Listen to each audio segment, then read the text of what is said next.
Vous souhaitez acheter ou vendre des marchandises ou des services en Europe, il vous faudra votre numéro de TVA intracommunautaire. On va voir dans cette vidéo comment le demander simplement aux impôts. Si vous êtes déjà redevable de la TVA, votre centre des impôts a normalement déjà communiqué ce numéro, soit au moment de votre demande de passage à la TVA ou alors lors de votre création d'entreprise. Salut, c'est Benjamin, j'accompagne depuis plus de 4 ans des entrepreneurs dans la gestion de leur facturation et de leur comptabilité au travers d'Abi. Bienvenue dans cette vidéo, c'est parti. La première étape consiste à se connecter sur votre compte impôts.gouv.fr. Si vous n'avez pas de compte impôts.gouv.fr, sachez qu'il est indispensable pour la bonne gestion de votre entreprise. En effet, il va vous permettre de déclarer et de payer la TVA, ça c'est pas forcément pour tout le monde, mais il va également vous permettre de déclarer et de payer votre CFE, vous savez, la fameuse cotisation foncière des entreprises. Je vous conseille vraiment de créer ce compte au moment de l'ouverture de votre entreprise pour être tranquille par la suite. Une fois que vous êtes en possession de ce compte impôts.gouv, vous allez pouvoir cliquer sur messagerie. Là, une nouvelle fenêtre va apparaître.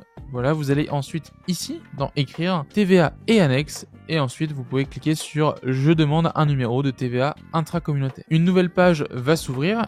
Et voilà à quoi elle va ressembler. Je vous ai préparé le texte que je vous mettrai évidemment à copier-coller dans la description. Il faudra l'adapter en fonction du type de votre entreprise. Ici, moi, je suis en micro-entreprise, mais vous pouvez être aussi en franchise, en SARL, en SAS, peu importe. Donc, juste à changer le terme micro-entreprise si vous n'êtes pas en micro-entreprise. Donc là, il faudra copier-coller dans cette case. Bonjour, j'exerce en micro-entreprise et je suis en franchise en base de TVA. Donc là, c'est vraiment le cas de la franchise parce que si vous êtes redevable, comme je l'ai dit au début, vous avez déjà ce numéro. Je souhaite obtenir mon numéro de TVA intracommunautaire tout en restant en franchise en base de TVA. C'est important de l'indiquer pour pas qu'il vous enlève votre régime de franchise. Merci de bien vouloir me communiquer ce numéro cordialement. Vous appuyez ensuite sur valider et la demande est transmise aux impôts. Sachez que les impôts sont assez réactifs, normalement entre 24 et 48 heures pour recevoir votre numéro de TVA intracommunautaire. Ça peut monter à une semaine si jamais il y a beaucoup de demandes dans votre centre des impôts. En attendant, vous pouvez déjà trouver ce numéro qu'il faudra vérifier ensuite. Donc vous vous rendez sur le site annuaire-entreprise.data.gouv.fr, vous mettez votre numéro de sirène et là normalement vous allez pouvoir obtenir votre numéro de TVA intracommunautaire. Attention à bien vérifier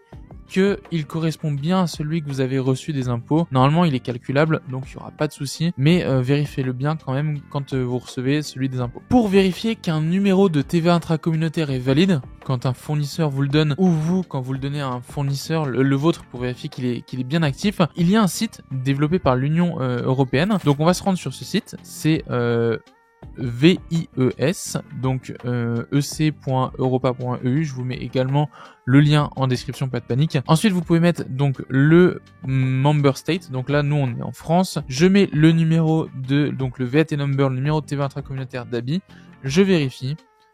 Et là, on peut voir, vous allez voir, hop, ça change un petit peu, que le numéro est valide. Voilà, donc là, on est sûr que notre fournisseur qui nous a transmis le numéro est bon et on peut l'utiliser tout simplement. Et voilà, vous savez comment demander votre numéro de TVA intracommunautaire aux impôts. N'hésitez pas à vous abonner à la chaîne d'Abi, à activer la cloche pour recevoir les notifications de toutes nos prochaines vidéos. Sachez qu'on publie plein de vidéos sur l'entrepreneuriat indépendant, des conseils sur la gestion de votre entreprise. N'hésitez pas également à mettre un petit like à cette vidéo, ça nous aide énormément pour le référencement et pour soutenir notre travail. Attention, demander ce numéro de TVA intracommunautaire ne vous dispense pas de prévenir les impôts lorsque vous franchissez le seuil en base de TVA. Je vous ai fait une vidéo complète sur le sujet pour savoir qu'est-ce qu'il faut faire quand vous franchissez le seuil de TVA. Vous pouvez la retrouver juste ici.